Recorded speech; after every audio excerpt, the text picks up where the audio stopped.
Cela fait 11 ans que Salvatore Azzena arpente cette décharge. Une décharge presque sans odeur et des mouettes qui viennent par habitude. Le directeur en témoigne. En 5 ans ici, tout a changé. Le volume des ordures ménagères est passé de 80 à 26%.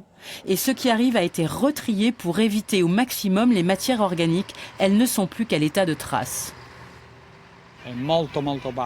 C'est très très faible. On le voit dans les analyses que l'on fait sur les matières fines, qui passent d'abord par un biostabilisateur. On arrive à savoir précisément la typologie des déchets qui sont là. Tout commence à 4h30 du matin dans l'entreprise de collecte, une entreprise privée. Une centaine d'ouvriers prennent leur feuille de route, assez complexe à élaborer. La commune est plus étendue que le pays ajaccien. Elle est divisée en 15 zones qu'il faut croiser avec 5 matériaux différents. La difficulté, on doit être très attentif pour que les gens fassent un bon tri. Avec l'adoption du porte-à-porte, le nombre d'employés a été multiplié par 2,5. Ils sont presque 190 aujourd'hui. Augmentation aussi des camions de tailles différentes, car la méthode est capillaire. Dans les rues et ruelles, elle implique d'aller au plus près des usagers. Chaque foyer dépose au pied de sa porte aujourd'hui le papier, baquet jaune, et les biodéchets, baquet marron. Gare aux erreurs, les containers sont identifiables par un code-barre. Quand il y a un mélange, les éboueurs laissent un aviso. Il y a 2 problèmes. Le premier, c'est que le sac plastique n'est pas compostable.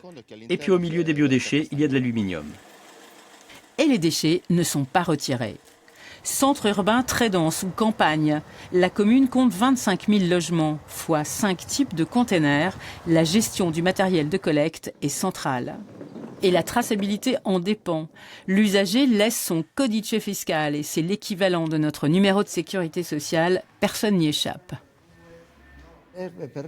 Et tout ça, c'est pour eux. Je ne sais pas exactement pourquoi, mais ils veulent le code fiscal. Je leur ai amené aussi l'inscription à la chambre de commerce. Tu sais, c'est pour mon entreprise. Avec ça, ils pourront me livrer les containers. C'est la région Sarde qui fixe des objectifs croissants de tri sélectif. Les communes qui ne les appliquent pas payent des sanctions financières. Olbia a choisi sa méthode en démarrant en 2013 par le plus dur, les biodéchets et les commerces et restaurants. Résultat incroyable de propreté aujourd'hui.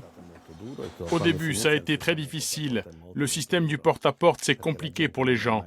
Ils disent qu'ils n'ont pas de place dans leur appartement pour les bacs. Souvent, ils les oublient dehors. Il y a aussi la question des horaires. Quand ils travaillent, ils me disent « Je pars à 7 heures, comment tu veux que je les dépose à 10 heures, les bacs ?» C'est tous ces problèmes de la vie quotidienne des citadins. Et puis, il y a les touristes. Ici, Porto Rotondo, 3000 logements vides, 10 mois sur 12. Pour tracer une population de passage, locataires parfois au noir, une seule solution, la caméra et le badge. Les familles ont un box réservé avec leur badge. Elles ne peuvent ouvrir que ce box-là.